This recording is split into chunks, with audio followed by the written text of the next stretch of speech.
1 Samuel chapter 10.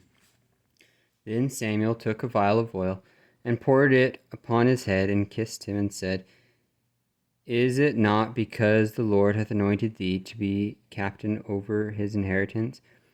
When thou art departed from me today, then thou shalt find 2 men by Rachel's sepulchre in the border of Benjamin at Zelzah, and they will say unto thee, The asses which thou wentest to seek are found, and lo, thy father hath left the care of the asses, and sorroweth for you, saying, What shall I do for my son? Then shalt thou go on forward from thence, and thou shalt come to the plain of Tabor, and there shall meet thee 3 men going up to God to Bethel, one carrying 3 kids, and another carrying 3 loaves of bread, and another carrying a bottle of wine. And they will salute thee, and give thee 2 loaves of bread, which thou shalt receive of their hands. After that thou shalt come to the hill of God, there where is the garrison of the Philistines. And it shall come to pass, when thou art come thither to the city, and thou shalt meet a company of prophets coming down from the high place, with a psaltery and a tabret and a pipe and a harp before them, and they shall prophesy, and the Spirit of the Lord will come upon thee, and thou shalt prophesy with them, and shalt be turned into another man. And let it be, when these signs are come unto thee, that thou do as occasion serve thee, for God is with thee. And thou shalt go down before me to Gilgal, and behold, I will come down unto thee, to offer burnt offerings, and to sacrifice sacrifices of peace offerings. 7 days shalt thou tarry, till I come to thee, and shew thee what thou shalt do. And it was so, that when he had turned his back to go from Samuel, God gave him another heart.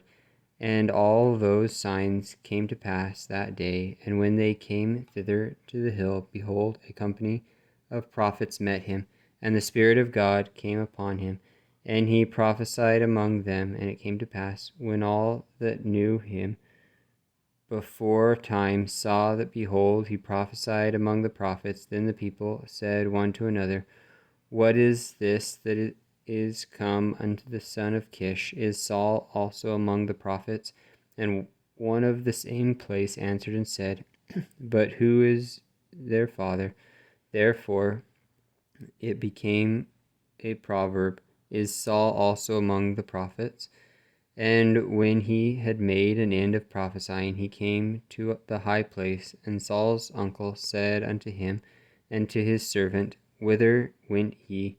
And he said, To seek the asses. And when we saw that they were nowhere, we came to Samuel. And Saul's uncle said, Tell me, I pray thee, that Samuel said unto you. And Saul said unto his uncle, He told us plainly that the asses were found, but the matter of the kingdom whereof Samuel spake, he told him not. And Samuel called the people together unto the Lord to Mizpah, and said unto the children of Israel, Thus saith the Lord God of Israel, I brought up Israel out of Egypt, and delivered you out of the hand of the Egyptians, and out of the hand of all kingdoms, and of them that oppressed you. And ye have this day rejected your God, who himself saved you out of all your adversaries and your tribulations. And ye have said unto him, Nay, but set a king over us. Now therefore present yourselves before the Lord by your tribes and by your thousands. And when Samuel had caused all the tribes of Israel to come near, the tribe of Benjamin was taken. And when he had caused the tribe of Benjamin to come near by their families, the family of Matri was taken, and Saul the son of Kish was taken. And when they sought him, he could not be found. Therefore they inquired of the Lord further, if the man should yet come thither. And the Lord answered, Behold, he hath hid himself among the stuff. And they ran and fetched him thence. And when he stood among the people, he was higher than any of the people, from his shoulders and upwards. And Samuel said to all the people, See ye him whom the Lord hath chosen, that there is none like him among all the people. And all the people shouted and said, God save the king. Then Samuel told the people the manner of the kingdom, and wrote it in a book, and laid it up before the Lord. And Samuel sent all the people away, every man to his house. And Saul also went home and to Gibeah, and there went with him a band of men whose hearts God had touched. But the children of Belial said, How shall this man save us? And they despised him, and brought him no presents, but he held his peace.